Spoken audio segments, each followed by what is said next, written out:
and they did. Wow, should I start all over, Rosie? Let's go back. No, I'm kidding. So, do I hit the got it, or can you get it? Got it. So, anyway, and so they did another warrant study after a period of time, and it still didn't quite meet warrants. I should have moved it forward. The TAC recommended the full requested amount. When the development's completed, traffic patterns settle down, and of course, with growth that's happening all along the Wasatch Front, they recently completed another traffic study, and it is warranted now. And so there were engineering costs with the multiple warrant studies, as well as there were other conditions that increased the funding. But on this particular project, they're ready to move forward, finishing up on the right-of-way, and then looking to advertise near the end of this year. Is that correct, Bryce? But they are requesting that we add an additional $250,000 to this project. Now, before I go on to the third one, I want to point out both of these projects are within that, the threshold is pretty close, but we wanted to bring these back to the committee so that you're aware of, to give you a little hope and optimism that all costs aren't going downhill. We're really seeing some good growth and development. Cost estimation forms and that are working through. They're pretty accurate. We're pretty close. There are projects that we find a little example, which we'll get into the next project. But for the most part, things are moving forward. So move forward with confidence on your projects. So the next project we get to talk about is a project in South Ogden. Now this is a project on 40th Street in Chimes View. And if you can see the little white picture there with the red fork there, they're one-way couplets. So Chimes View goes west, 40th Street goes east. And the intent was to reconstruct this project from Riverdale Road to Washington Boulevard. Well, as they got into the engineering and they got into all the design work on the project, they were finding that there were quite a few things that were catching them by surprise. Not only was this going to do a reconstruct with minor widening, adding curb gutter and sidewalk where it was missing, but there were some slope concerns as well as some of the engineering. And so as this project designed through, the cost estimate then went from the 4.7 plus million to over 9 million plus. And so looking at the project, wondering what to do, other things that contributed to the increased project cost was higher than expected inflation, additional right-of-way, safety enhancements, a retaining wall, and then the increased asphalt and road base thickness, which was necessary. So back when the TAC recommended, we didn't recommend the full requested amount. We only had 4 million available to recommend on the project, and at the time the city felt confident that they would move forward and do what they can. The city has. They've done an excellent job going in and identifying ways that they could maintain the scope but reduce the project cost. All in all, though, the project was still a $9+ million project, and we had about half the funds that were recommended. We looked at options. Some of the options was come back through this committee and ask for the $4+ million or go through the process, meanwhile holding everything up. In consulting with one another, working with the city, working with the department, it was proposed that we try something new, that we try reducing the project scope by splitting the project in half. So the idea was that we would, in this first phase of the project, they would reconstruct Chimes View, which goes west. They would also accomplish all the right-of-way for the 40th Street, and then they would go through the process requesting the funds for phase 2 of the project. So this board modification is to reduce the scope by splitting the project almost in half. This phase takes care of all the right-of-way, but the other part then is they're requesting the $200,000 so that they can get everything taken care of and in this project can advertise and construct without the whole thing escalating more. Then they did submit a letter of intent for the other leg, and they'll go through that process. They'll go through other resources, working with the county and wherever they can to find those other funds. And then we'll work on phase 2 of that project at a later date. But the intent is, let's move forward with what we got before we can't afford that. So those are the board modifications before you, Mr. Chair, if you want to take action or take a vote.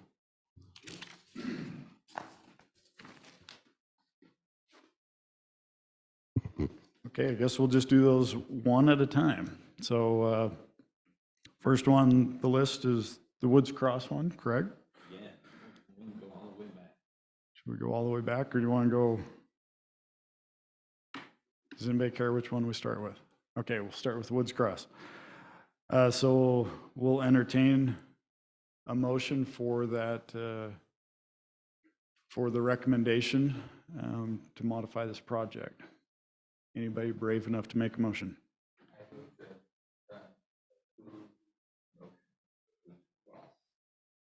Okay, thank you, Chad from Farmington. Motion to approve the recommendation. Do we have a second? Okay, second, Brooke with Weber County. Thank you, Brooke.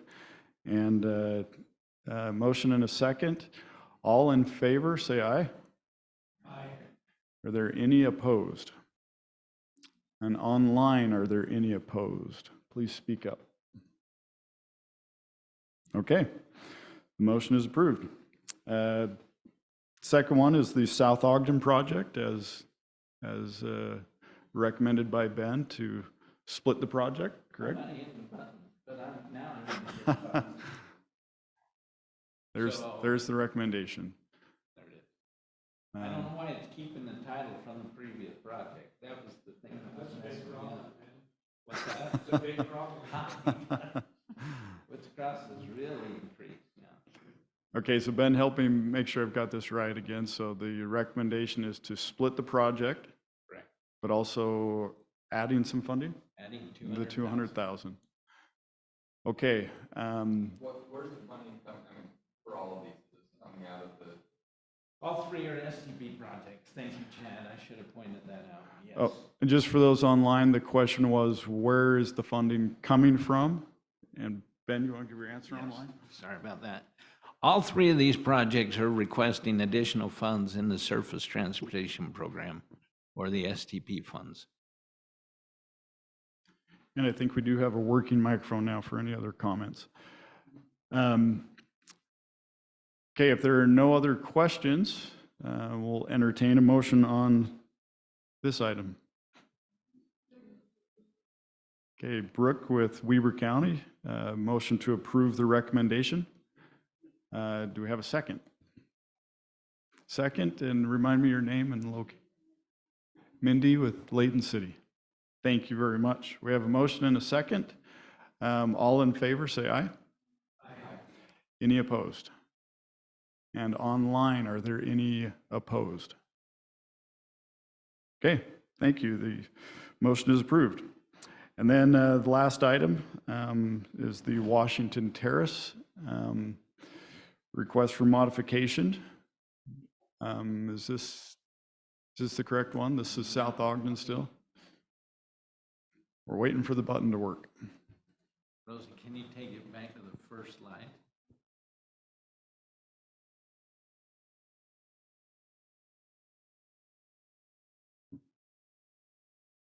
Second.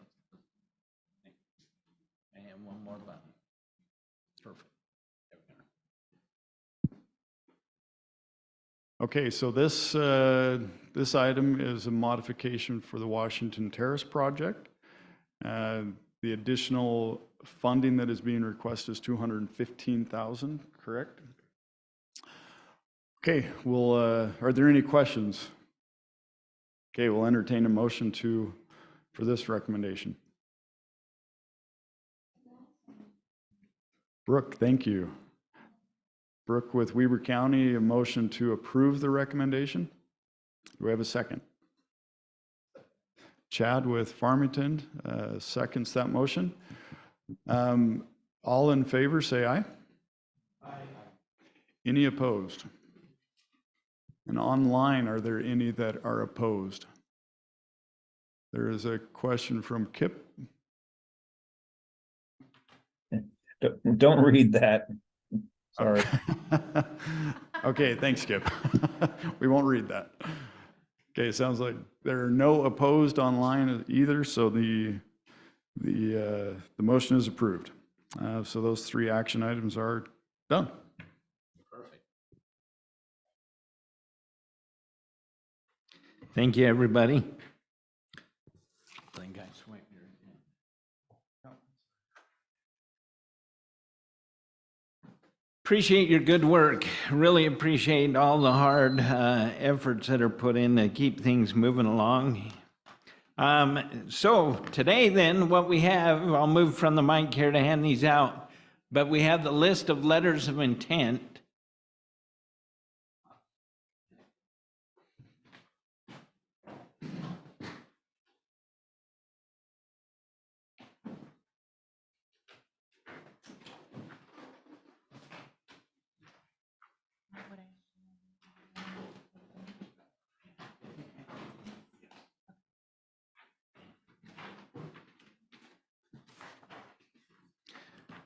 All right, and Rosie is sharing a copy of this to those online. This is a copy of the letters of intent received for consideration in this go-around. We put it on here, labeled it for consideration October 2023, though it'll be in 2024 that we're evaluating and improving it for the 25. So we just called it what today was, October 23. But the intent for the reason to hand this out for you is they are sorted by county, then by sponsor, and then project name. What we really need from you is to go through this and see if the projects from your city are all on here. If they're not on here, we need to have a heads up so we can get that information from you. I know sometimes with our online forms, some of them come in by letter, some come by email. So we want to verify and make sure that we've got all the projects that were intended to be submitted. Once we have all those projects, then what we'll do as a staff, in fact, we'll meeting here the first of next week, is we're going to do a real high-level evaluation on eligibility. And we're going to determine if there's other resources that might be beneficial or helpful. We're going to make a recommendation back to the project sponsor to please prepare and submit the concept report. And that concept report then will be due back on December 7th. So the forms will be updated online next week. The list will be coming back to you in an email form that'll have a link in it that will take you right to the web page where those concept reports are. Are there any questions about the letters of intent? Or are there any here that see things that, or don't see things that they were hoping to see? I just thought it was good on the Roy City stuff. Roy City, okay.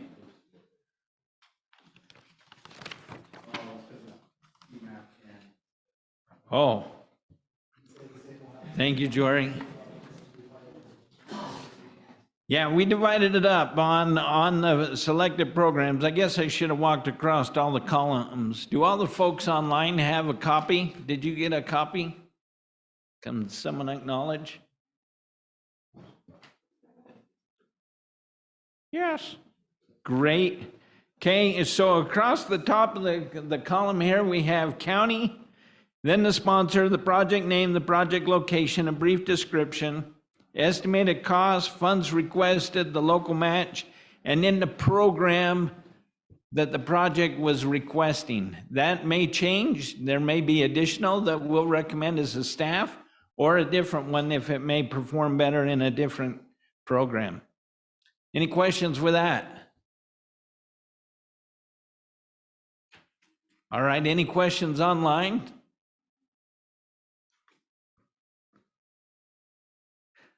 All right then, Mr. Chair, I'll just move on to my last item there, and that's an information item. Because we kind of talked about that. When we do the evaluation on these, it's a real high level eligibility. We're essentially looking at if it's in the right phase of the RTP, if it's a capacity project, if it's functionally classified, and or if there's other funding sources that may better benefit that particular project or additional programs that may benefit.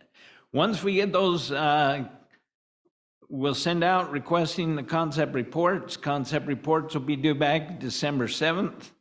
Then we begin the evaluation process. We're going to speed things up a little, so our field reviews here may be happening the early part of February. We're going to have to, pending a lot of the weather, we'll see where we are. It's hard to see the pavement if there's a lot of snow on it, but we'll work it in there. But what we need to do is get this process sped up just a little for this next year, pending some things that potentially could impact our program. But as it is right now, that's the process where we're at. And I said the wrong thing. So let me go on to the next bullet and say the right thing.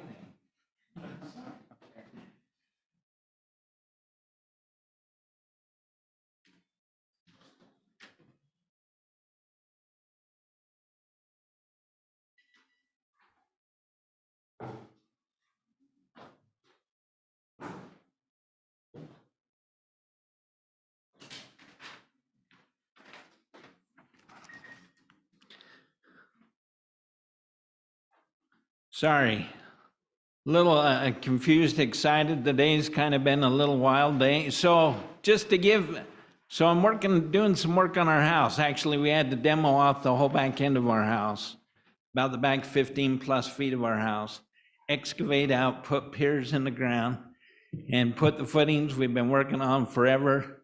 If West Bountiful's on here, they did great to help us through this and did awesome. Anyway, they're pouring the footings today. And my son and his little boy are the only two now that are going to be there right now, because everyone else had another conflict. So pending a blowout or pending other exciting things could happen, I could have concrete everywhere. I could have a full concrete parking lot. Anyway, anyway, here we go.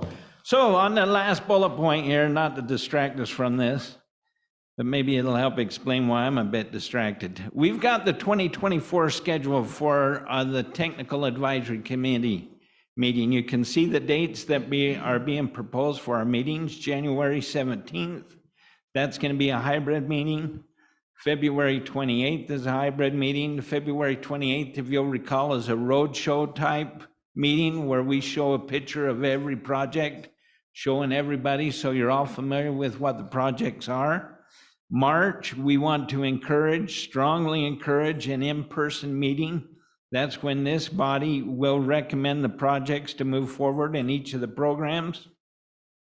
In April, there will be no meeting. In May, there will be a hybrid meeting. That's when we will present or prepare the draft tip for your recommendation to move to TransCom, which will recommend that it go out for public review and comment during the month of July.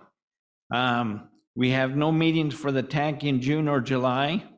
And then in August, on the 7th, we have a hybrid meeting. We'll come back to you prior to the tip approval. This is the 2530 tip. And you'll make the recommendations to TransCom and the regional council that we move forward there. September, we have no meeting. In October, we have a hybrid meeting, and where we'll have the year-end reports as well as other information. Now, the more important part is turning on the backside of that sheet, because you'll see the refreshment assignments. And you'll see that there's the Ogden-Layton on the right-hand side of the sheet there, but there's something we're adding here that we haven't, we want to acknowledge or recognize our chairs and utilize them in a little more capacity. Boyd has done an amazing job today, and you'll know the vice chair will fill in. So Brooke Stewart is currently our vice chair. That business, as Boyd mentioned, will take place a little later. So starting in January, Brigham City has the project presentation and refreshments. February, it's Perry.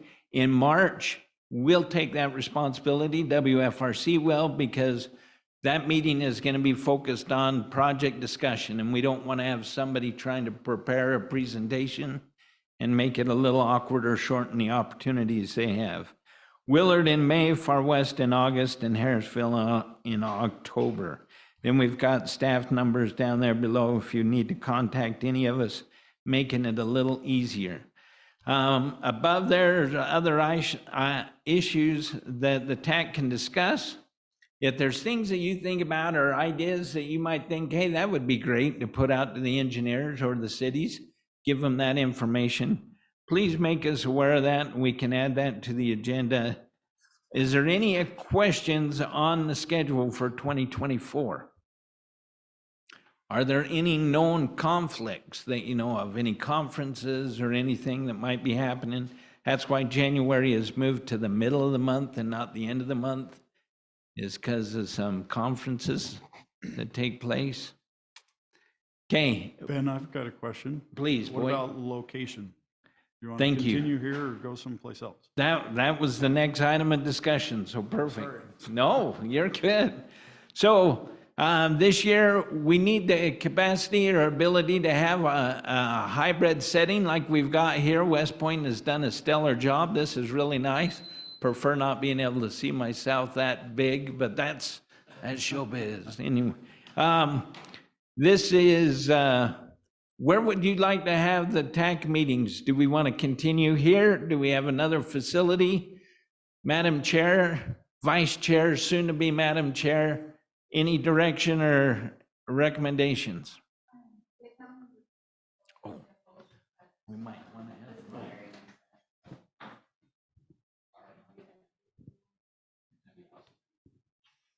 I was just saying, Weber County would be more than happy to find a facility and host the meeting, but if West Point is still willing and this is a central location, we're open to whatever works best for the group. Thank you. Discussions? In the past, we've been Roy and Clearfield, and we try because we go all the way from Brigham City down to North Salt Lake. And so all those that are up in Brigham City or Weber County, this is quite a drive. But any thoughts? Recommendations? This has worked pretty good. Are we okay here? Madam Chair, that'd be all right? How about Layton, Clinton, Farmington? We're okay? You're the chair, would it be easier to do it on your own turf?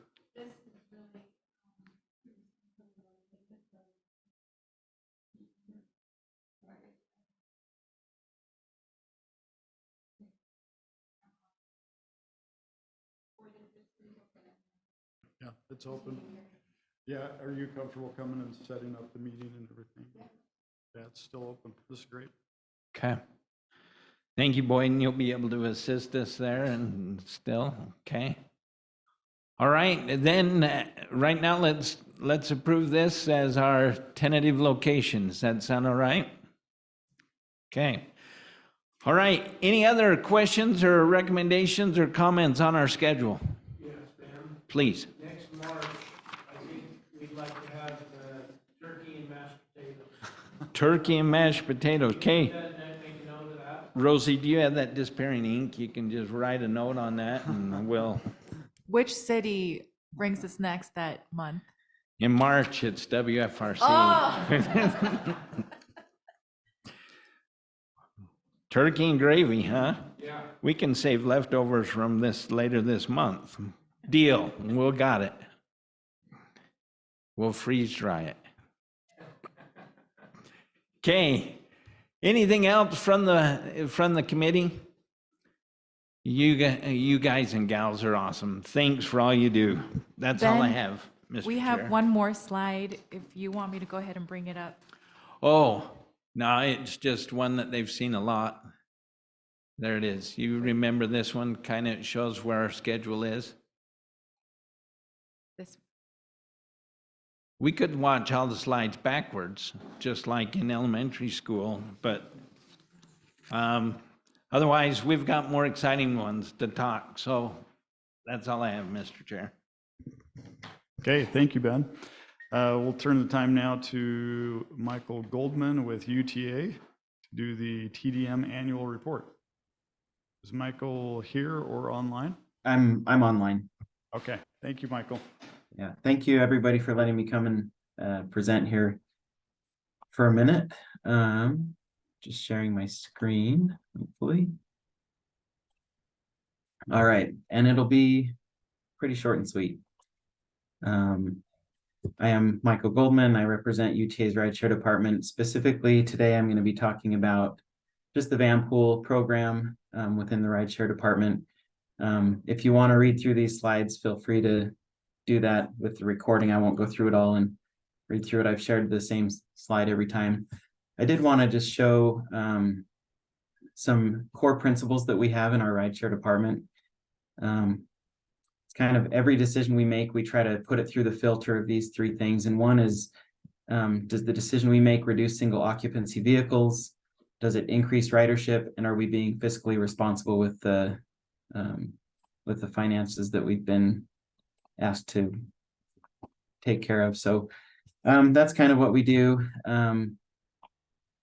And then just to go to the administrative expenses that we've received, the bottom section you'll see, it says Weber Davis. I'm sorry if that's supposed to be Ogden-Layton. But the qualifying expenses that we've had with administrative expense is $236,756. And we've received $127,130. So there's a difference there where UTA is picking up the slack there. And then just to show the benefits, we like to show these because they're so good for the van pool program. With the Ogden-Layton or Weber Davis on the right side, you'll see the vehicle miles traveled has been reduced by over 4 million miles in 2022, which equates to about 5,668 tons of reduced emissions as well. And that's up quite a bit from last year. Last year, I think we were at about 3.8 million miles reduced. So we are seeing a big uptick in our program, I think, with gas prices going up and staying up. And then we're doing a lot better word of mouth with our program and trying to spread that. We've seen a pretty good growth the last couple of years, and we expect that to continue. So with that, that's pretty much what I have to present to you today, just to show you that, keep it short and sweet. And just want to say thank you for all the support that you give us, and we couldn't do it without you, so thank you. Okay, thank you, Michael. Does anybody have any questions for Michael? I had a quick question. This is Kip on the emissions reduced. Do you know which emissions that's referring to? Does that include CO2 or is it the criteria pollutants? So it's just the particulate emissions, which includes CO2. Yeah. Okay. Okay, any other questions? Okay, thank you, Michael. Yeah, thanks, We'll now everybody. turn the time to Tyler Lang to give us the ITS annual report. All right. Hey, good morning, everyone. So those of you that know Tyler Lang know that I'm not him today. So Tyler actually is celebrating a wedding. His son's getting married today. So he asked me a couple days ago if I'd fill in for him.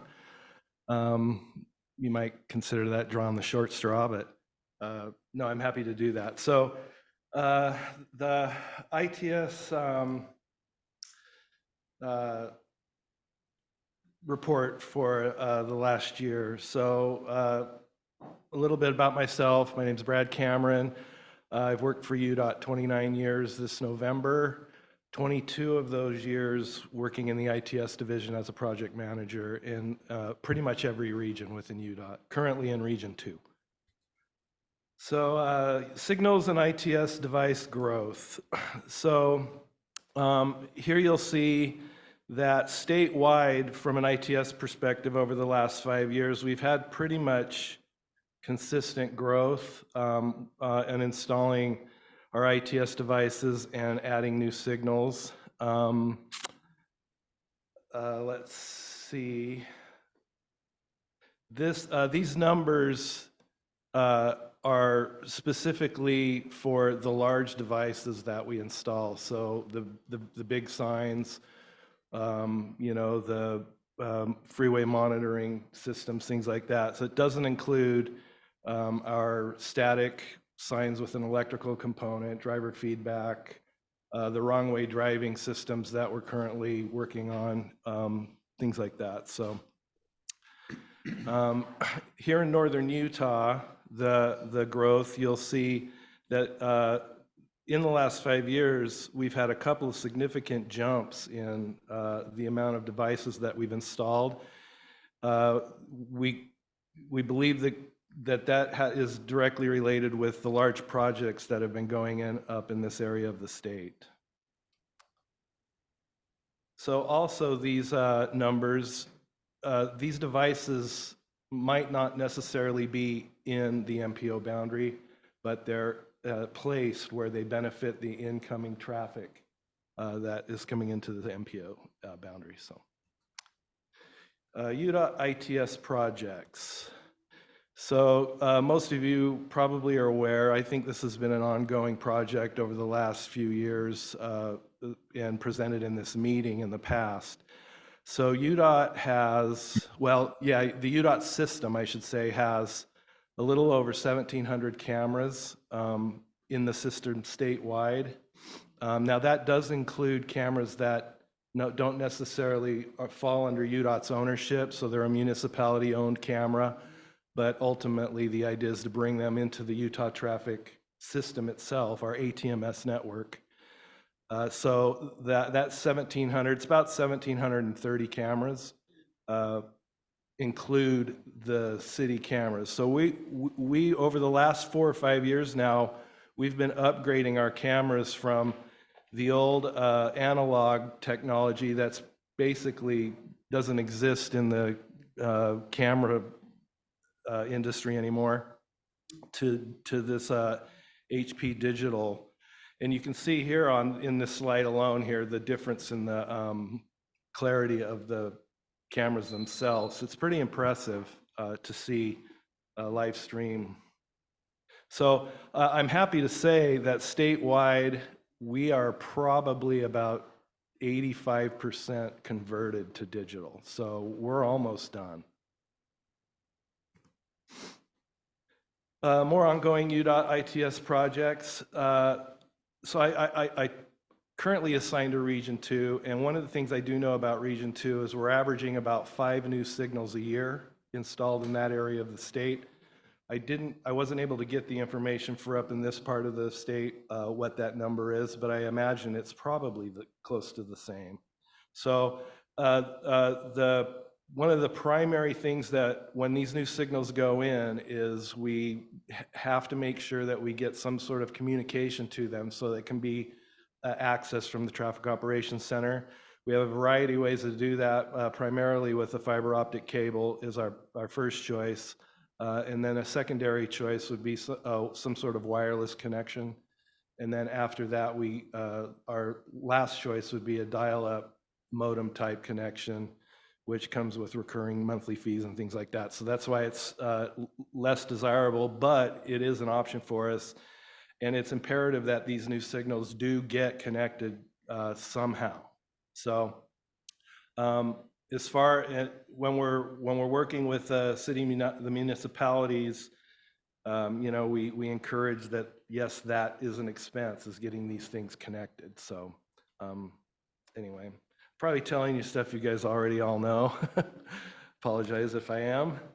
Another big project that's going on with UDOT right now is the conversion of the TOC central software. The TOC was built and opened in 1998, and so we're basically running off the same software from 1998, more or less. I mean, it's had a lot of modifications over the years. So I wasn't part of the selection process for this, so the Southwest Research Institute was the winner on providing this product to the state of Utah, and they're a nonprofit organization, and I'm pretty sure they're out of Texas. So anyway, this effort is ongoing, and my last conversation with TOC operator manager, Chris Savrakis, he basically said that we're hoping to see this thing activated before the end of the year. So basically the core software of this of the TOC.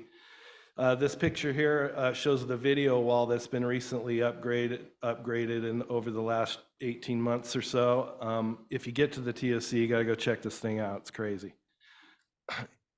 Anyway, yes. Please, hopefully I have the answer. So, and the TOC, I don't know how many folks up here in the Region 1 area or the Ogden-Layton urban area.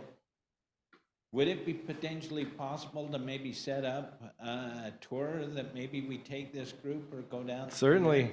Maybe we have one of our TAC meetings there and then have a tour of it? So there's a couple of conference rooms in the building that could accommodate this group, for sure. And you know, the TOC is always, they do tours for all kinds of organizations, the Scouts, you know, I mean, you just basically have, I guess you just got to know who to ask. And then, so it could be pretty informal, but easily accomplished. So sure. No, that's great. Thank you, Ben. So anyway, back to the software. Once the core thing's running, then they're going to start building the modules that will communicate with the massive variety of devices we have in the field. So it will be ongoing. All right, so another project is the West Davis Corridor. I'm sure you're all familiar with. This slide was put together Monday, and as of Monday, it says here on the website that it's 88% complete. The ITS project manager told me that there are 2 full-scale Type 1 VMS signs going in this project. And I imagine, he didn't tell me how many cameras, but with a 16-mile stretch, it's probably at least 16. So quite a bit more ITS devices going in up in this area. The completion of the, US 89 freeway conversion project. Let's see, how do I get sound on this thing? Good question. Let's see. Drivers and local residents get around more safely. No? During the planning process,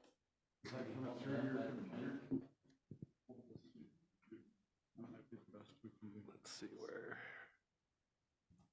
Oh, darn it.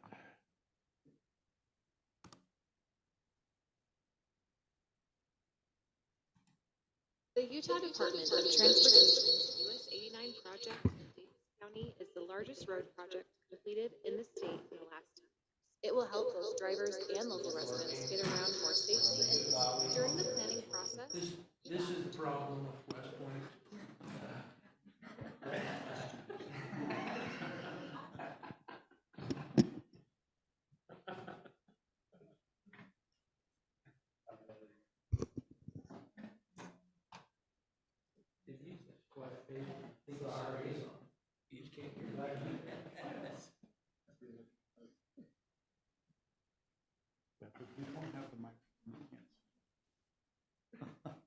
stoplights and driveways would be removed from US 89 and access would be consolidated into 4 new freeway-style interchanges with on and off ramps. Eliminating stoplights would make a big difference in reducing traffic delays and the likelihood of rear-end crashes, and getting rid of driveways would make getting on and off the highway a lot safer. New bridges would help residents get across the highway easily without having to worry about crossing high-speed traffic, and new frontage roads and trails would strengthen neighborhood connections and provide routes for people walking and biking. UDOT's goal was to build the right project for the area. That meant listening to and incorporating input from the public, communicating consistent updates, and responding to questions and concerns. This right project philosophy completely changed the course of the highway rebuild. During the environmental study process and early designs, US 89 was shown crossing over local streets. However, the cities and members of the community wanted a change, with the highway going under local streets. The US 89 reconstruction was also the first time UDOT created a project-specific Facebook group, which served as an interactive customer service center and newsfeed. This provided nearby residents and drivers a place to easily find the latest information about construction, road closures, utility service interruptions, and other project impacts, as well as ask their questions and share concerns. The idea was to make it simple and easy for anyone in the area to stay updated on the project and get questions answered and issues resolved. During construction, several challenges had to be overcome. To lower the highway, instead of going over cross streets, over 150 miles of utilities like water, sewer, gas, cable, internet, and electricity had to be relocated, upgraded, or removed. The contractor had to coordinate with more than 30 different organizations that owned these utilities. Another big hurdle was the COVID-19 pandemic. Fortunately, Oak Hills Constructors, the US 89 contractor, was careful and they developed methods to safely continue working. But disruptions to the supply chain on a regional and national scale meant getting critical materials, especially concrete, was much more difficult. So schedules were adjusted and flexibility was the name of the game. An even greater challenge than the COVID-19 pandemic was the need to keep people moving during construction. UDOT and Oak Hills developed a plan to minimize closures of local streets, keep 2 lanes open in both directions on US 89 during the morning and evening commute, and maintain access to the highway. This required a phased approach to construction, building half of the road, then shifting the traffic to the newly built side and working on the other half. Temporary intersections were built at 400 North and at Oak Hills Drive, and several neighborhoods had to use longer routes to get around while the primary entrance was rebuilt. In all these cases, the project team focused on completing construction efficiently while making sure drivers, cyclists, and pedestrians could still get around as easily as possible. Along with rebuilding US 89, UDOT and Oak Hills Constructors completed major upgrades specifically to benefit local communities. Some of these include several new pedestrian crossings under the highway to enable future trail build-outs by cities and Davis County. A new 3-mile extension of Gordon Avenue connecting I-15 to US 89, and the road system west of the Gordon Avenue interchange to facilitate Layton City's future town center. New frontage roads on both sides of US 89 and bridges at Nichols Road and Crestwood Road to improve connections between neighborhoods and enable the construction of a new East Side fire station for Layton City. A new parking lot for the Adams Canyon Trailhead, and a new park and ride at Oak Hills Drive. A new mixed-use trail from Valley View Drive to the frontage road in South Weaver. US 89 construction crews continually did their best to be good neighbors and exceed the community's expectations. They built specially designated school bus stops for area students, rescued a family of ducks, relocated several mailboxes for elderly homeowners, helped several lost dogs reunite with their humans, and inspired the community by displaying a huge American flag hanging from a crane for Independence Day. The partnership between UDOT, Oak Hills Constructors, residents, cities, and drivers has resulted in a highway reconstruction that's been recognized as one of the best projects in the country. During the past 3 years, the US 89 team has built 4 new freeway-style interchanges at 400 North, Oak Hills Drive, Gordon Avenue, and Antelope Drive, built 2 new bridges at Nichols Road and Crestwood Road, widened US 89 to 3 lanes in both directions, rebuilt the driving surfaces for the bridges over the Weaver River, added a new connection from Valley View Drive to SR 193, repaved and repainted the highway from Main Street to SR 193, and installed more than 700 new signs. And now all lanes are open and the finishing touches are done, and this section of Utah's longest road is complete. The new and improved highway, frontage roads, and trail connections will continue to benefit local communities as well as everyone who drives, walks, or rides in the area for decades to come. Also not mentioned in the video is. Thank you. Also not mentioned in the video from an ITS deployments, they installed 2 Type 1 large VMS structures and 9 cameras for traffic management perspective. So, and let's see, and I think last but not least, the I-15 Shepherd Lane interchange, the ITS elements on this will be ramp metering. So I think that's everything. If have any questions that hopefully I can answer? Yes. Thank you.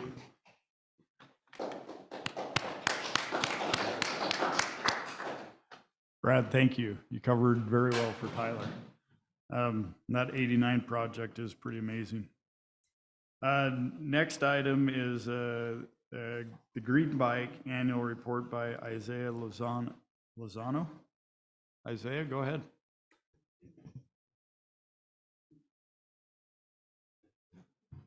Hello, good morning. My name is Isaiah Lozano. I'm with Green Bike Utah. We're the only station-based nonprofit bike share in Utah. We started operations in about 2012, only in Salt Lake, and as of August 2022, we've expanded into Ogden. Right now, we currently only have 7 stations. They're on 26th and Washington, 25th and Ogden Avenue, so kind of up the hill a little bit, 25th and Lincoln Avenue, 23rd and Washington. There's one at the Front Runner Station, 21st and Grant, and the Ogden River Parkway Trail, so kind of along the trailhead on Grant Avenue. Our busiest station would probably be Ogden River Parkway and Grant. That one accounts for that'd be 23% of all of our rides, and the least active one would be our Front Runner Station, and most of our trips tend to happen around 7 a.m. to 11 p.m. and 11 a.m. to 4 p.m. So kind of midday, and what that really tells us is that people in Ogden aren't really using it for commuting like we expected. They're using it more for recreational purposes because all of our trips are going from station and being checked back into the same station. As of June 15th on 2023, we expanded and added that 25th and Ogden Avenue station. And since that expansion, we also added e-bikes. And so now we have 40 e-bikes into the system. And since that expansion has taken place, those e-bikes account for 60% of our trips. So with the e-bikes, we got a lot more ridership, and yeah, it was, yeah, that's pretty much it. That was just a basic annual report. Any questions? So coming up in 2024, we plan, I believe it's 3 to 4 stations, just depending on what we ever get approved for. As of right now, we don't have any solid location choices, but we have a few options in mind. Mostly with the data we got, it's going to be more recreational, so probably less downtown area and more along the trailhead, and like they've talked about like Rainbow Gardens and stuff like that heading eastward. But Weber State has also been kind of talked about, but that's kind of further along down the road. Because you get more density both along the trail, but also in downtown.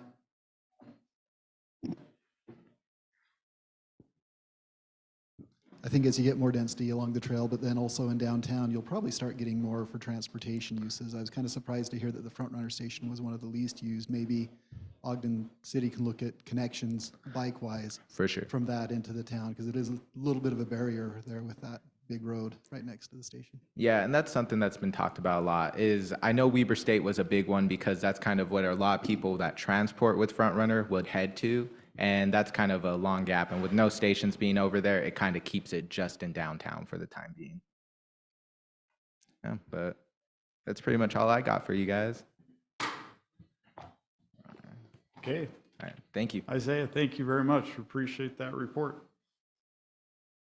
Okay, next, Jeff, you're good? Yeah. Okay, we're taking a big chance here. We're gonna give give the microphone to Jeff. Look out. I've Give got us the that mic now. project You report. said I couldn't talk without the mic. Ben, did you get a permit from West Bountiful for that work you're doing at your house? Or are you just calling that a repaint? Okay. I got a quick story before I do my presentation. You guys that know me pretty well know that I'm a big Dodgers fan. And they have just gone down in flames for the second year in a row, right along with the Atlanta Braves. Both of the top two teams in the National League failed to get out of the first round. But man, I lost this picture. I got to find it again. Apparently I eat and sleep the Dodgers, but there's a guy that's a bigger fan than I am, I found here. Where'd that go?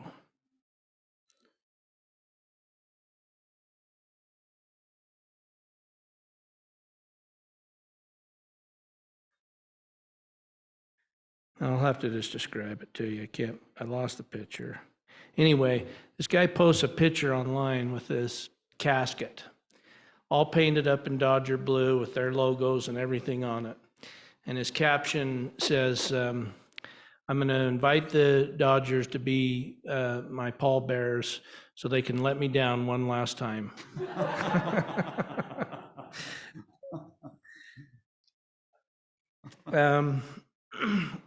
We wanted to present on an active transportation project we've been working on in Davis County, and just kind of update you guys on some things we've been doing active transportation wise. So we've been busy working on the Bonneville Shoreline Trail down in the south end of the county.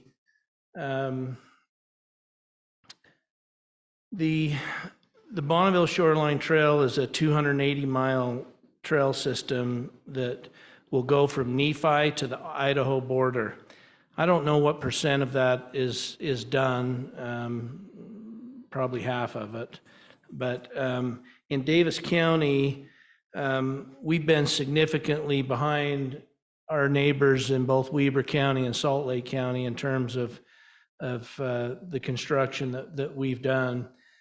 So the last couple of years, we've been working on kind of our initial project in the south end of the county. We've built a 15-mile section of trail that goes from the county line or the Wild Rose area all the way over to Mueller Park. That was completed, essentially completed the end of last year.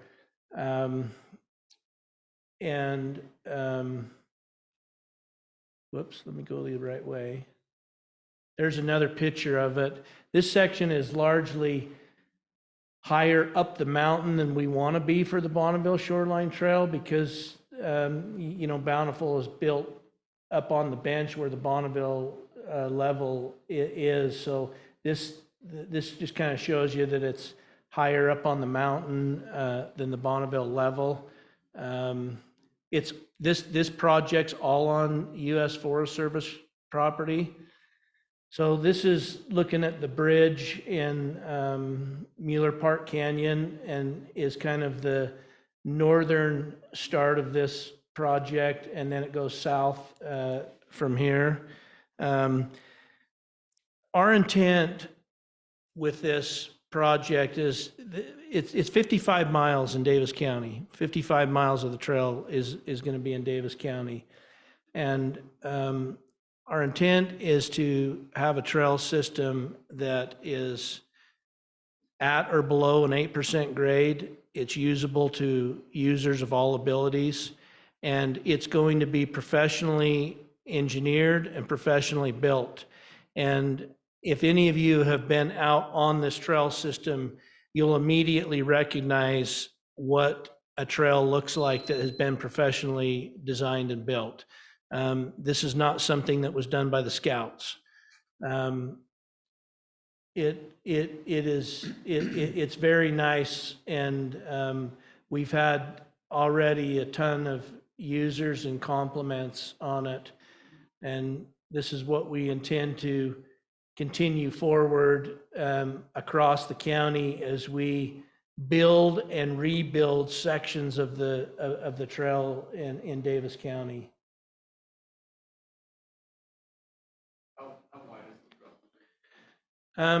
This section is essentially 4 feet wide.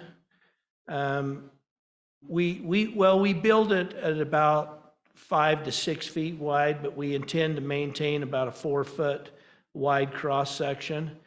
That's narrow, but in this, especially in this mountainous terrain that we build in, it was kind of the best that we could hope for and try and maintain. That can get crowded when, especially with bikes passing each other. But we had a lot of constraints that kind of kept us to this width. These are some of the views that you see from the trail. I'll put in this plug for Commissioner Stevenson. This is what he said. Completion of this segment of trail celebrates a major milestone achievement in Davis County as we work to implement the Bonneville Shoreline Trail vision and connect our communities with active transportation facilities. Working together, we are committed to the state of Utah goal of ensuring that every Utahn can live a healthy and active lifestyle through outdoor recreation and access to natural space. Now, if you guys believe that he really said that, we might have helped him put those words together. Hey, Jeff, who is the contractor? Now, hang on a second. This is an example of how you're supposed to take your dog on the trail system on a leash. Avid Trails it was our contractor. They do work nationwide, but they're very active in Utah, and they've got an outfit that works exclusively in Utah. If any of you guys want their information, I can help you put you in contact with them. So these are just shots along this piece that we've built.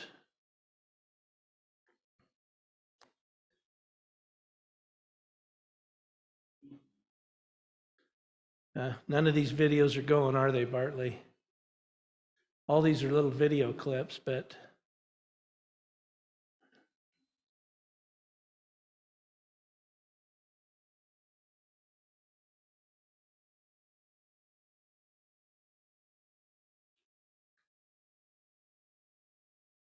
this is a great time of year to get out there too. Was that you? That was not me. This is a brand new trailhead that's been built in North Canyon, and is direct access to this trail system. So we wanted to put that in. The county helped fund this trailhead. It's about 40 parking stalls, and both Mueller Park and North Canyon, on any given weekend, there is cars parked up and down the street. And so this helps alleviate that and gets people off from parking on the street and in front of people's houses and up to an actual parking area. So we're pretty excited about that. We're having a ribbon cutting next Tuesday, 3:30 p.m. in Mueller Park. So if you'd like to come and help us celebrate the opening of that trail system, we invite you to join us next week. Just a couple of other things. The Bonneville Shoreline Trail is one of the regional trail systems in Davis County. The county is not only actively involved in building it, but we're also going to maintain that in perpetuity and maintain that as one of the county's regional trails.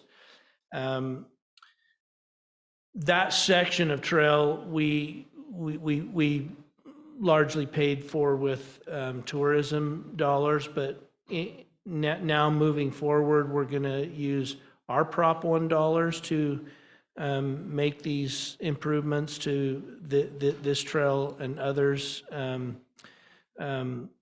We invite other cities that are doing projects that are related to our regional trails in Davis County to reach out to us, and we can help fund projects and are interested in funding projects like these trailheads. We built another one in Kaysville. We didn't have a picture of that one, but we built another one in Kaysville that's really nice, right up by their wilderness park, which is access to the Bonneville Shoreline Trail. We were involved in the one in Adams Canyon that they showed in the UDOT presentation. So lots of good things going on that way. The county also has engaged this year. We just started and are in the midst of a county-wide active transportation plan in which we intend to take all of the active transportation plans that have been done in the various cities and bring those all together into a county-wide plan.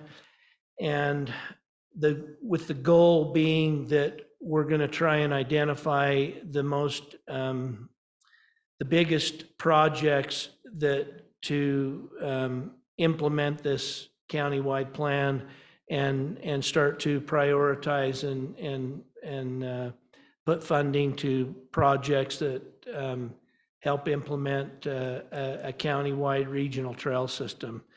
So lots of good things going on. Any questions? Who designed the trail? It was a combination of on this particular section, in cooperation with the U.S. Forest Service, and we hired a designer that's called Single Track Trails, and they did all the layout and that for us, and helped us put together the design standards and for that project. So What was the environmental approval? we went through a full NEPA analysis for this project. So the entire 55 plus mile route, we had to go through a full-blown NEPA analysis, and those of you that have done that know what that's like, but that was a 4-year process all by itself, and was frankly the hardest part of the project so far is doing that NEPA work.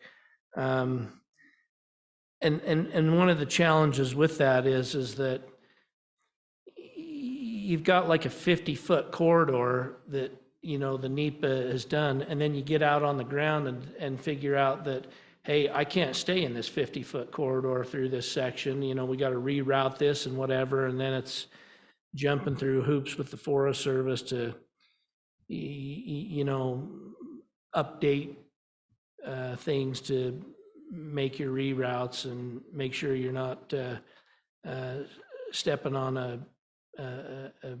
protected bug somewhere. But that was very challenging.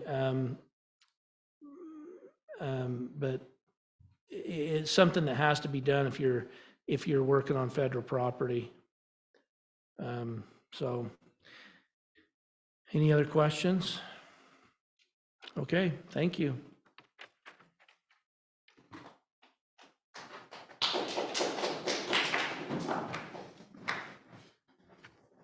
Jeff, thanks. That's a really cool project. I got to go try that trail.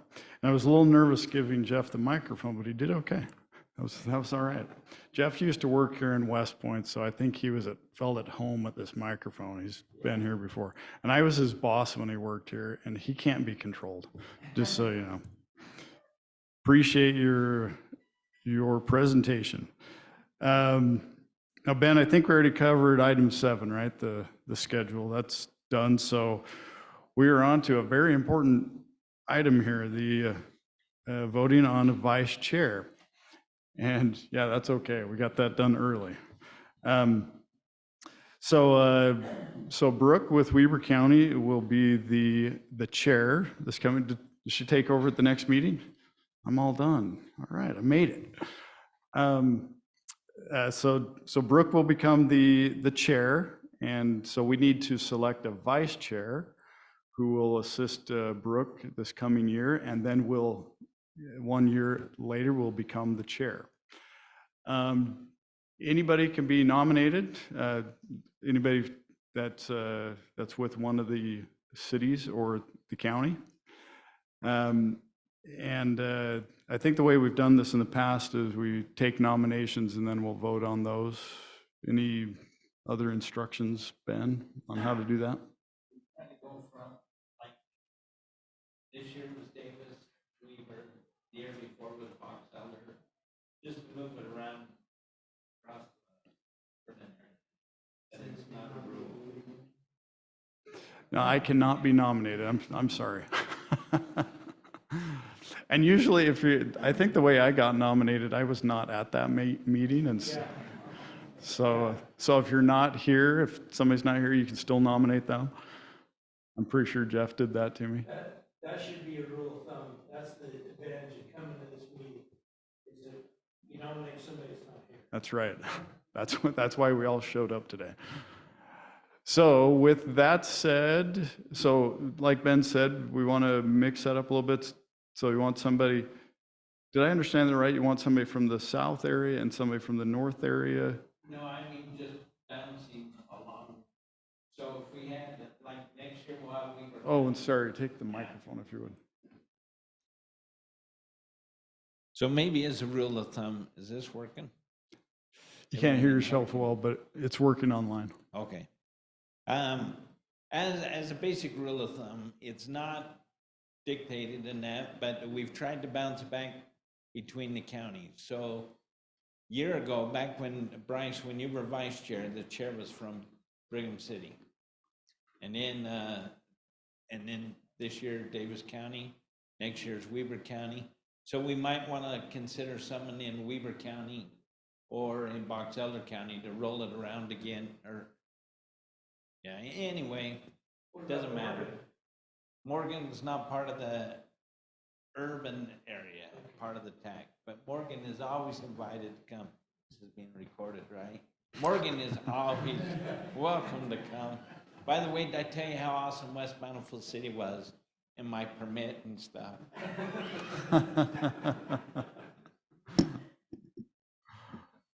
Okay.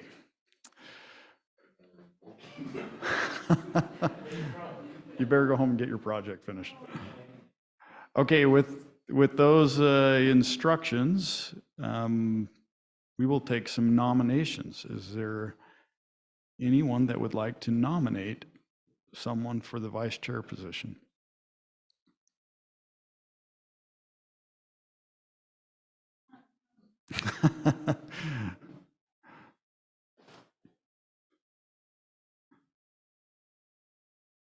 Yeah, this is a first. Say we're looking for somebody named in the Box Elder area.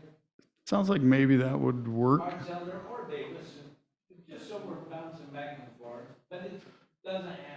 Doesn't have to. Sorry. How did you come?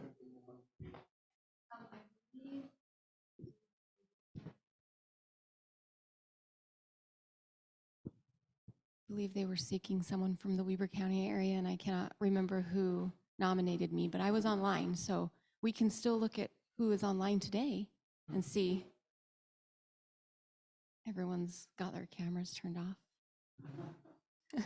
I can only see like 5 names, so. Ben, does it have to be a municipality? Is UTA eligible, or is it usually municipalities? Usually municipalities, but it has been within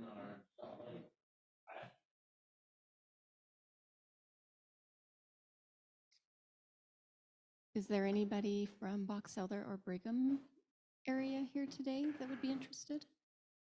Man, I've got a brother that works for Brigham City, but I don't think he'd appreciate this.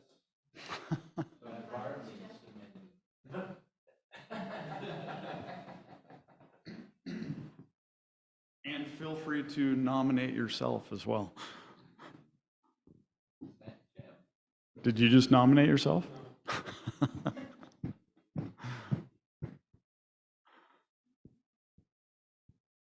All right. What do you think, Ben? Any suggestions? If we have no nominations, should we start should we start drawing straws?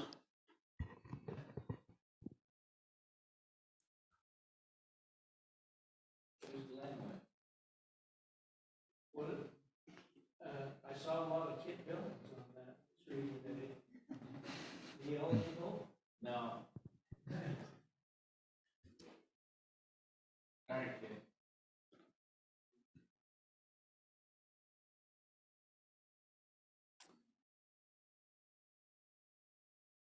Rosie, can you show us the full list of people online?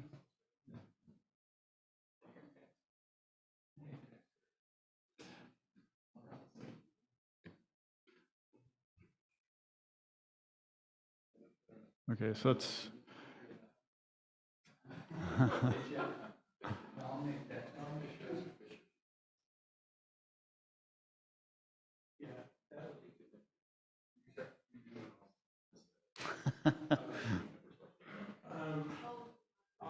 I'll nominate Dexter Fisher out of Kaysville City. okay. And it doesn't look like Dexter Fisher is here, so this falls right in line with our normal process. I'll call him and let him know. Okay. Okay, so we have, is that how it works in nominations? A motion and a second? Well, I think first of all, we take any nominations and then we'll take a motion and second.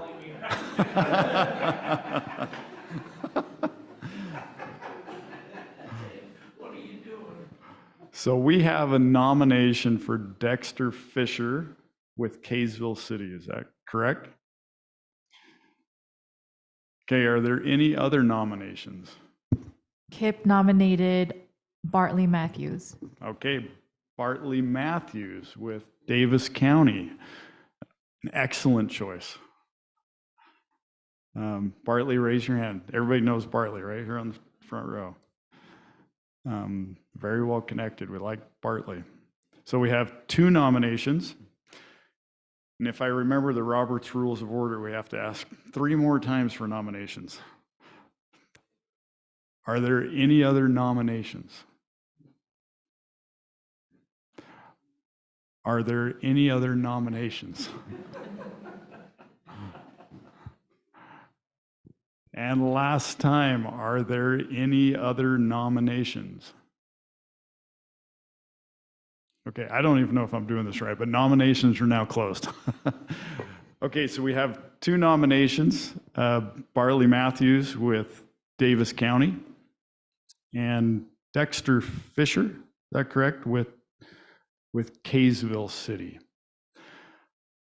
Still have no idea what I'm doing, but we'll take motions on those. Is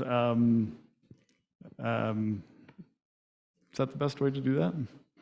Or do we just do a... Okay. Okay.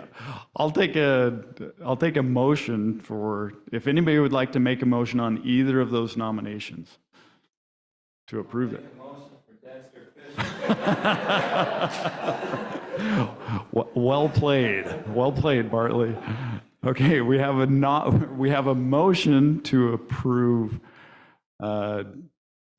Dexter Fisher as the vice chair. Do we have a second on that? Yes, you may. Yes,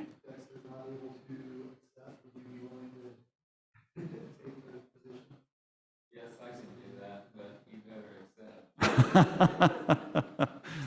Then I'll second that with the modification that the text does not accept. Seems like that works pretty well. Okay, so the motion is to is to approve and to select Dexter Fisher as the vice chair. And if he is unable to fulfill his duties, that Bartley Matthews would, or if he's unwilling to accept that, then Bartley Matthews would take his place. Okay, I think that makes sense.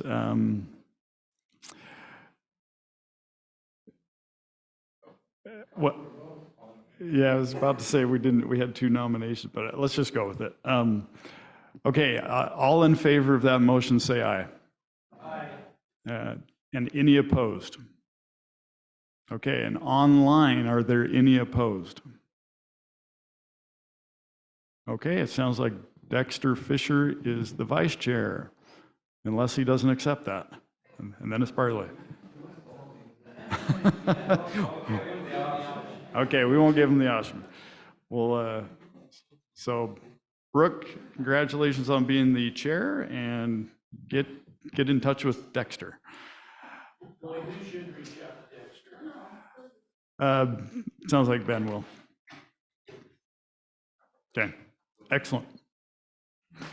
Okay, we look forward to great things from these two. Okay, a couple of other items before we close.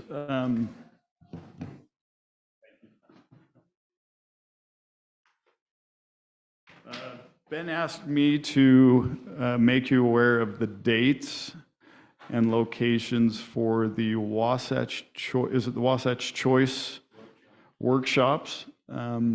There are 5 different locations: Southern Davis County, and this is going to be sent out to everybody. I think Rosie's going to send this. Yes, if I don't have your email address, please be sure to sign the sign-in sheet and include your email address so you can receive the follow-up email.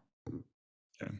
I won't go over all the details, but there's a November 1st, November 6th, November 8th, 13th, and 20th meetings in various locations. Oh, and they're specific to those areas. Those meetings are specific to those areas.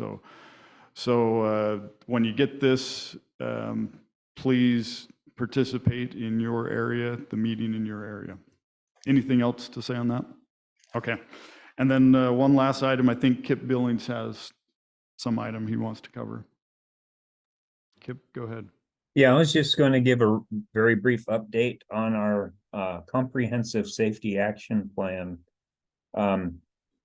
It's part of the Safe Streets for All funding program, and our first step in that effort is to prepare a regional safety plan.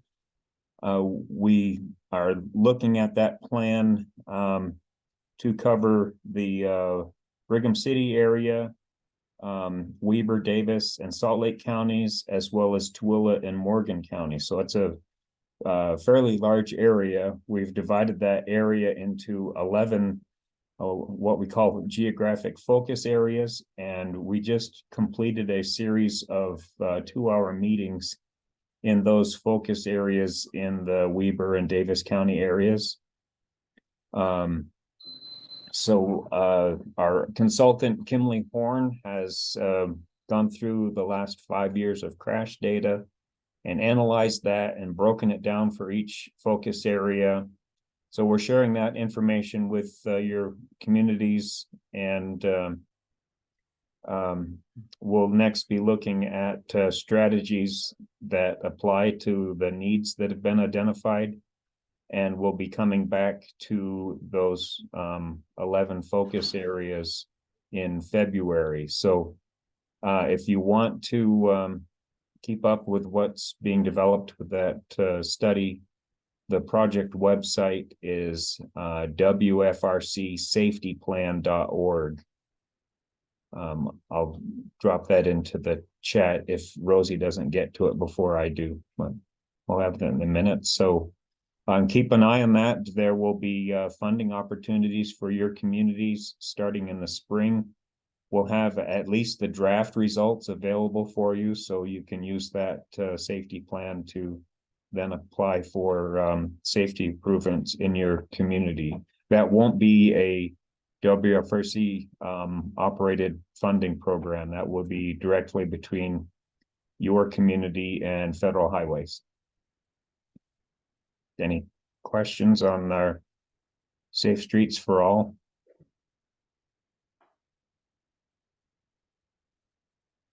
Okay, thanks, Skip. Thank you, Appreciate Boyd. appreciate the information. So I think we're done. Our next meeting will be January 17th, and Brigham City will be providing project report. Yes, Alma. Make one more note on the Yeah, you bet. letters of intent list. The project sponsor came from the city location. It could have been built, so there might be some UGA projects.